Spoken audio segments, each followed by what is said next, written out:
시청자 여러분 안녕하십니까? 아침한규입니다. 오늘은 그 정치와 군사 문제의 어떤 연관성에 대해서 제 개인의 의견을 좀 피력을 해보고자 합니다. 우선 그 본인은 그 정치에 그닥 관심이 없는 사람입니다. 기본적으로 그 정치를 하는 사람들의 인성과 능력을 높이 평가하지 않고 그들의 언행을 신뢰하지 않습니다. 그 20대 초반에는 정치에 상당히 관심이 많았지만 그 이후로는 그 정치인들에 대한 어떤 그 혐오감까지 가지고 있습니다. 그러나 제가 그 군사 문제를 다루다 보니까 그 군사 문제가 정치와 밀접한 관련을 가지고 있어서 마냥 외면할 수도 없어서 그 유쾌하지는 않지만 정치 뉴스는 시청을 하고 있습니다. 최근 TV 뉴스를 듣고 보다 보면 과연 이 나라가 제대로 굴러가고 있는지 의심스럽기조차 합니다. 국가의 행정 부분 책임자가 되겠다고 나선 사람들이 그 인성의 수준은 시정 잡배보다 못하고 지적 수준과 상황 인지 능력이 중고등학교 학생 수준 정도는 되는지 의심스러울 정도입니다. 이번 편은 정치학 강의도 아니고 또 제 채널이 정치 문제를 다루지 않고 있으나 현 정치권의 이 문제 때문에 그 본인이 이제 그 정치를 거론하는 것은 지난 4년과 같이 대한민국의 국가 안보를 가슴 졸이며 바라보는 경험을 또다시 해야 한다면 힘들 것 같아서 그냥 그 넋두리를 좀 해보고 싶은 생각이 들어서 이 동영상을 만들었습니다. 그 대통령을 하겠다는 자들이 자신이 갖고 있는 어떤 국가관이나 안보에 대한 어떤 기본적인 인식과 정책은 드러나지도 않는 현 상황이고, 그리고 국민과 언론은 더군다나 그것을 묻지도 않는 참 그 희한한 상황이 벌어지고 있습니다. 지금 언론의 이름이 오르내리는 후보자 중 그 누구라도 차기 대통령이 된다면 국가 안보 문제는 현 정권보다 더 참혹한 상황이 올 것 같아서 두렵습니다. 정치와 군사 문제는 동전의 양면입니다. 정치적 목적을 실현하는 수단은 여러 가지가 있습니다. 설득과 회유, 그리고 매수와 기만 같은 소프트한 방법도 있고, 협박과 강제하는 그 하드한 방법도 있습니다. 그리고 신물 정치에서는 이 방법들을 복합적으로 사용하고 있습니다. 국제 정치에서는 설득과 회유, 매수, 기만 등이 외교에 해당이 되는 것이고, 협박과 강제라는 것이 국가의 군사력에 해당이 됩니다. 그래서 국가 대 국가의 전략회의에는 2+2라는 회의라는 이름을 붙이고 외교와 국방 책임자가 함께 참석하는 것입니다. 옛날에 자공이 공자한테 물었습니다. 그 나라를 다스리는데 가장 중요한 것이 무엇입니까? 라고 했더니 공자가 병, 군사와 식, 경제와 신, 신뢰를 들었습니다. 자공이 그 셋 중에 하나를 빼어도 되는 것을 물었을 때 공자는 제일 먼저 군사, 병을 들었습니다. 그 다음에 없어도 좋은 것을 식량, 경제라고 했지만 믿음, 신뢰만은 절대로 없어서는 안 된다라고 대답을 했다고 합니다. 군대의 필요성을 인정하면서도 나라의 영구한 평화와 안정을 위해서는 그 군사력이 국민의 신뢰나 경제보다 못하다고 평가한 것도 공자입니다. 징기스칸이나 알렉산더 대왕이 군대로 영토를 넓힌 것은 사실이지만 군대를 고상한 가치로 인정하지는 아니했다고 합니다. 사회학자들은 군대적 사회를 산업사회보다 더 도덕적으로 열등한 생활 양식으로 규정하기도 합니다. 군사학을 창립한 그 클라우제비츠는 전쟁은 전쟁의 연속이다라고 하면서 무력과 정치의 불가분성을 강조하기도 했습니다. 스탠퍼드 대학에 있는 존 존스라는 교수는 군과 정치라는 책에서 국가에서 중요한 역할을 하는 군부를 세 가지로 구분을 했는데, 전통적 정치 질서를 붕괴시키는 혁명 세력이 있고, 공산화의 위기에서 국가를 구하는 안정 세력, 그 다음에 사회개혁과 행정 공업 기술에 기여를 하는 사회개혁 세력으로 세 가지로 분류를 할 수 있다라고 얘기를 했습니다. 특이한 건 5.16 군사혁명 세력이 이 세 가지 모두에 해당이 된다는 게 참 특이합니다. 중국 공산당의 마오쩌둥은 권력은 총구에서 나온다라고 말을 해서 정치에서의 무력의 속성을 정확하게 지적을 하고 있습니다. 현대 정치에서 군사력에 대한 정확한 이해와 정책은 갖지 못하는 정치인들은 그러한 정치인을 수장으로 가지고 있는 국가는 국제사회에서 제대로 인정받기가 어렵습니다. 국제사회와 국제정치에서 국가의 핵심 이익을 지키고 관철시키는 방법을 설득과 회유라는 외교만으로는 할 수 없기 때문입니다. GDP 기준으로 유럽 5위이고 세계 11위인 러시아가 세계 강국으로 분류가 되고, 경제력이 세계 9위인 한국이 갖고 있는 국제사회의 영향력이 러시아에 미치지 못한다는 것을 본다면 군사력의 상대적 열세라는 것이 얼마나 중요한 것인지를 우리는 알 수 있습니다. 요즘 국내에서는 어줍지 않고 책 몇 권 읽고 자신이 진보주의라고 자처하는 착각을 하는 사람들의 비현실적인 평화주의를 주장을 하면서 아주 국가적 개념이 좀 모호해지고 있습니다. 국가 대 국가, 집단과 집단의 어떤 참혹한 폭력을 경험해 보지도 못하고 그 근처에서 구경도 못 해본 사람들이 머릿속으로만 생각을 하고 잘난 척을 하면서 평화주의자인 척 행세를 하는 게 요즘의 행태입니다. 모 정당의 의원으로 활동을 하고 있는 젊은 여자가 아주 대표적입니다. 무력, 즉 군사력과 군사 문제에 대한 깊은 사고를 통해 정확한 가치 판단의 기준을 갖지 못한 자가 국군의 최고 통수권자가 된다면 이 나라를 지난 4년 동안 갈갈이 찢어놓은 현 대통령보다 더 참혹한 시기가 올 수도 있을 것이라고 본인은 생각을 합니다. 문재인은 자신의 안보 전략을 말로는 평화와 번영의 한반도를 이루기 위해 책임 국방으로 강한 안보를 구현하는 전략이라고 떠들어댔습니다. 그러나 지난 4년과 현재에도 국가 안보에 대한 걱정이 사라지지 않고 도리어 더 커지는 근본적인 이유는 한마디로 문재인 정치와 군사 전략관의 부조화에 있다는 것입니다. 대표적인 것이 9.19 군사 합의입니다. 9.19 군사 합의는 외적으로 갖은 수사로 포장이 되어 있지만 그 핵심은 정치적 목적으로 북한의 현실적 위협을 의도적으로 외면한 야만적인 행위라는 겁니다. 즉 정치적인 목적을 실현을 하는 수단 중에 하나인 무력 부분을 강화를 하는 것이 아니라 도리어 이 무력 부분을 설득과 회유라는 외교적 수단의 한 방편으로 격화를 시켜서 북한과 정치적 거래를 하는 거래 항목으로 국가의 군사력을 사용했다라는 것입니다. 그래서 비판을 받는 것이고 본인도 비판을 하는 겁니다. 이는 국군 최고 통수권자로서 국가의 무력, 즉 군사력이 어떤 것인지, 그것을 어떻게 활용을 할 것인지에 대한 깊은 고찰도 성찰도 인식도 없는 아마추어 그 자체인 것을 스스로 전 세계에 알린 것이나 다름이 없었던 일입니다.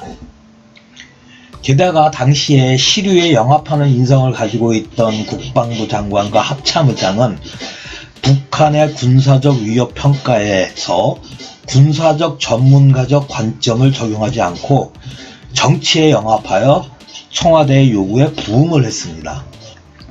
문재인과 그의 재임 기간 중에 임명되었던 국방장관들은 국가안보전략서, 2018 국방백서, 군정신전력교육서 등 기본교재에서 북한 정권과 북한군이 우리의 적이라는 표현을 아예 삭제해버렸습니다. 북한이 말하는 남조선 혁명의 성격이 민족해방인민민주주의 혁명이라는 사실을 적시하지도 않았습니다. 즉 무력 통일이라는 것도 적시하지 않았다는 겁니다. 더 가관은 당시의 장관이었던 송영무라는 사람은 김정은은 자유민주 사상에 접근한 상태라고 평가를 하고 북한의 핵과 화생방 무기를 뺀 재래식 군사력은 위협이 아니라고 주장을 하는 정말 유치원생 같은 그런 발언을 하기도 했습니다. 군인이라는 것은 군인의 기본적인 인식과 그 판단은 상대의 의도보다 그 능력에 주목해야 하는 것이 군사학의 기본입니다. 왜냐하면 군사적 의도라는 것은 본질적으로 정치적인 것이고 이 정치적인 의도라는 것은 변하기 쉽기 때문에 상황에 따라 수시로 변하기 때문에 올바른 평가를 하기가 불가능하기 때문입니다. 천안함 폭침, 연평도 포격, 목함줄의 도발, 핵시험과 미사일 발사 등 북한의 연이은 도발은 우리가 대한민국 국민이 불안정한 평화 상태에 살고 있다는 증거입니다. 북한은 경제난으로 전쟁 지속 능력은 형편없습니다. 그러나 북한 육군의 70%와 해군과 공군의 50%가 평양 원산 라인 이남에 공세적으로 배치가 되어 있고 공세적 공격적 태세를 유지하고 있습니다. 만약 전쟁이 벌어진다면 초기 며칠 동안 우리 대한민국에 막대한 피해를 입힐 만큼 여전히 위협적입니다. 물론 북한은 교류협력의 대상입니다. 그러나 한편으로는 사실적으로는 북한 주민을 제외한 북한 정권과 조선노동당은 그의 혁명 무력인 북한군은 명백한 우리의 적입니다.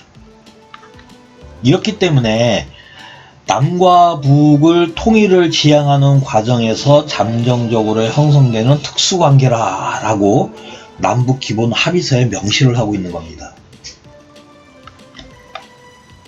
그런데 국가 안보의 최후 보루인 군까지 대적관을 포기해야 하는가라는 문제 때문에 정치와 군사에 대한 아주 기본적인 소양조차 없는 정치인이 국군 통수권자가 되어서 발생한 문제라는 것입니다. 군은 정치에 개입해서는 안 됩니다. 문민통제의 원칙은 강하게 견지가 되어야 합니다. 또한 군의 지휘부, 최고 지휘부 역시 정치화되어서는 안 됩니다.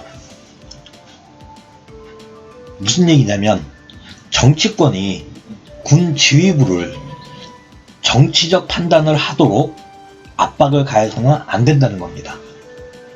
그런데 문재인 정권 이 4년 동안 문재인이 임명한 모든 국방부 장관은 대북 문제에 있어서 군인으로서, 군 출신으로서 군사적 관점을 포기하고 정치인의 정치적 관점에서 군을 지휘하는 자들이 그동안에 군을 관리를 했다라는 겁니다. 이들은 사실 국가 안보를 관리할 자격이 없는 자들입니다. 국가의 군사력이라는 것은 국가의 핵심 이익을 수호하거나 관철시키는 외교적 수단이 실패했을 경우에 사용을 하는 최후의 보루입니다. 따라서 항상 예리하게 갈고 닦아놔야 되며 만일의 사태를 대비해서 늘 준비태세가 되어 있어야 되는 겁니다. 그리고 국가의 군사력이라는 건 임기가 정해진 일개 행정부의 수반과 정권의 정치적 견해에 따라서 좌지우지되는 국가의 역량이 아니라는 겁니다.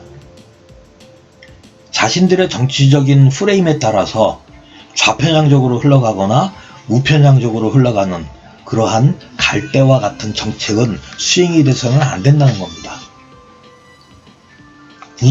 군사력의 건설은 종합적이고 장기적인 계획 하에 정권의 정치적인 성향과 프레임에 관계없이 추진되어야 하는 국가적인 사업입니다.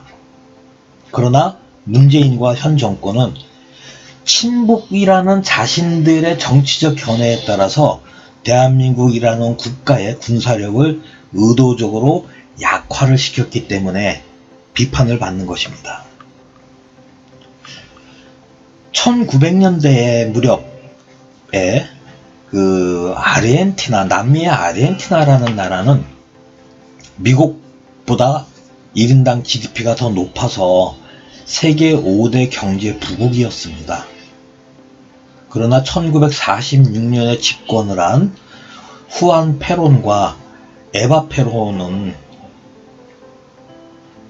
포퓰리즘이라고 하는 빈민들을 구제하고 자선사업을 하고 국가가 국민을 책임을 지고 하는 이 극단적 포퓰리즘을 내보이면서 오늘날의 아르헨티나를 만들어냈습니다. 포퓰리즘이 얼마나 무서운 정치적인 행위인지 우리가 아르헨티나를 보면 명확하게 알 수 있습니다. 그런데 이 포퓰리즘을 외치는 사람이 박수를 받고 국민적 지지를 받고 있습니다. 또한 현 정권에 반대를 하고 억압받았다는 이유만으로 인성과 정치력 및 국가 안보관이 검증되지 않은 자가 대한민국 행정부를 맡겠다고 하는 것이 현재 우리 조국의 암울한 현실이기도 합니다. 국가와 민족에 대한 비전을 제시하지 않고 포퓰리즘을 정치라고 생각하는 자는 국군 최고 통수권자로서의 자격 미달입니다. 또한 과거 자신의 행위에 대한 신랄한 자기 반성과 대국민 사과 없이 대통령이 되겠다고 나서는 자도 자격 미달입니다. 본인은 이 두 사람 모두가 국가안보에 대한 정확한 정견을 발표해야 된다고 생각을 합니다. 국가안보라는 것은 군사 부분만이 아니라 외교정책과 경제정책이 포함이 된 광범위한 전략과 정책을 의미합니다. 그리고 국가와 우리의 후세를 생각한다면 이제는 정말로 지역주의와 학연, 지연에서 벗어나야 되고 포퓰리즘에 기반을 해서 무책임한 행동을 하는 정치인을 그리고 그러한 정치판에 대한 냉정한 판단을 국민이 해야 된다고 생각을 합니다. 세상이 참 답답합니다. 대한민국에 이렇게 인물이 없었나 싶기도 하고 없는 인물 가운데 국민들이 아니면 정치권들이 사람을 이렇게 선별을 못하나 라는 생각도 좀 들고 이 상태로 간다면 지난 4년과 앞으로의 5년이 무엇이 다를까라는 생각도 해보고 답답해서 시류에 대한 넋두리를 한번 해보았습니다. 물론 이제 제 의견과 제 생각에 동의하지 않으시는 분도 많이 있으실 것이고요. 제가 너무 주제 넘은 얘기를 했을 수도 있습니다. 그런데 한 개인의 의견이니까 동의를 해주시면 감사한 거고 비판을 하신다면 비판을 그냥 개인적으로 해주십시오. 저하고 논쟁을 하자고 달려드시지도 마시고요. 이러한 문제는 서로 논쟁을 하면 피곤하고 끝이 없습니다. 어차피 서로의 보는 관점이 다르기 때문에 논쟁을 하고 뭐 욕을 하고 저한테 뭐 쌍소리를 한다고 해도 제 생각이 바뀔 것도 아니고요. 그냥 너는 그런 생각을 하는 사람이구나 라고 그냥 생각을 해주시면 감사하겠습니다. 넋두리 한번 해봤습니다. 감사합니다.